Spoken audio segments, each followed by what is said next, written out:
think we do as Oblates believe in caring for the whole person, not just helping materially poor people. And I think that's very much in tune with who St. Eugene was. I think in his own mind, if I read him correctly, he was much more concerned about the materially poor when he first founded the Oblates. But he also right away recognized that the youth are poor in their own way. People are spiritually poor, and so he was very much behind founding shrines and believed in that. He also recognized, I think at first he was not so much in favor of Oblates taking on parishes, but then as time developed, he saw that that's where a lot of poor people were. Again, and we talk about it with their many faces, which is a nice descriptive way of saying you can be very poor even when you're very rich materially, but you don't have Jesus in your life, you've lost your faith, you have no reason for living. We find that in terrible situations in the United States now, the concern for opioids, and people are looking for something and they're not finding it. And so in some ways, our retreat houses, our shrines, are places where a lot of very poor people go. No, they can afford to travel, they can afford to be there, but they are poor in their own way and they need someone to minister to them. I think one of the most valuable lessons we can teach as Oblates, employees, whoever it might be, people whose lives we touch in our ministry, should be compassion, sensitivity, love for Jesus, reliance on Jesus, or whoever their God might be, a higher power even, if you will. But those qualities of a listening heart as well, really being there for them in whatever that means. And sometimes that's just going to a party with them, just being with them, sharing with them. I think most people who are associated with the Oblates in whatever way see us as pretty regular people. I hope they do anyway.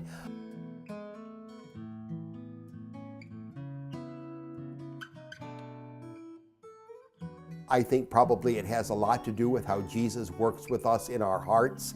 I'm amazed. The Spirit, I don't think we give the Spirit enough credit.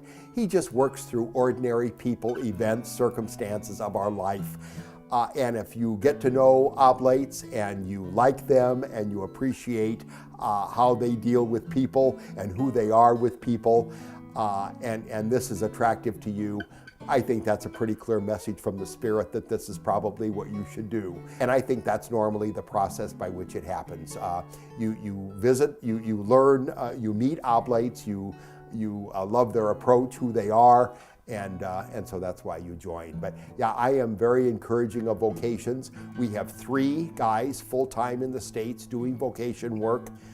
And I really trust in their inviting guys to follow. Luckily, we have a lot of ministries where young guys can meet Oblates and get to know them, because to me, that's more effective than probably just a visit from an Oblate vocation director.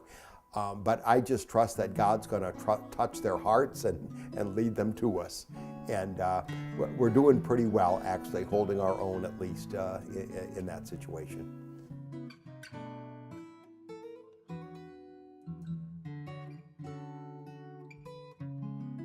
I'm familiar with Henry Nouwen's book, The Wounded Healer, and that book was a change, somewhat of a change for how I view ministry. I read it early on when I was first ordained. The book is terribly significant because when an Oblate is hurting, when an Oblate needs some care, even a formal program that he might go through,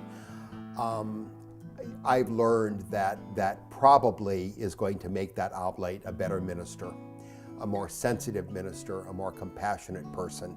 If you can't identify with another person and their suffering, I think you keep that not good distance from them. I mean, we all have to deal with our own stuff, and you can never totally get inside another person's skin.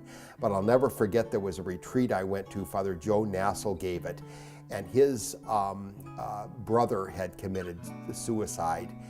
And his mother, of course, I mean, that's just an awful, awful situation. No one could console her until she met another mother whose son had committed suicide. And he said when the two of them met, the connection was so wonderful and beautiful that finally she received some consolation knowing that someone else had gone through the same kind of thing. You know, and being an oblate or being a religious these days in the United States is not such an easy thing to do. You really do give your life, you know, for others. Hopefully, at least that's what we're supposed to be doing. Without one other person in your life trying to live these vows of poverty, chastity, and obedience faithfully, it can be a struggle. It can be difficult. Not that marriage or any other life is necessarily easier. It's not. And I think we all learn that at some point. But life is just difficult these days, and sometimes even scary. And so maybe that's a way for us to recognize, hopefully realize, the more we need to depend on God and allow Him to be in charge of our own personal lives, of the work we're doing, of the congregation of the Oblates, be in charge of everything.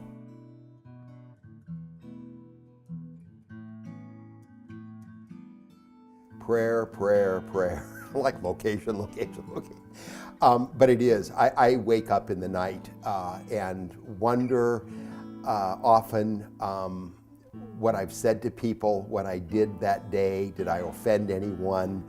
What did I do to help move the province forward? Whatever it might be, an issue that I don't have a resolution for or don't know how to deal with. The problems become weighty, and they do. And I know they are going to, and they have already. But again, I think I'll remain faithful to that prayer, to that dependency on the Lord. And sometimes the Oblates themselves or somebody you know is a solution to the problem too. You know, I know that if I got this person involved, they would help solve the situation. So depending upon what it is, different responses to different issues.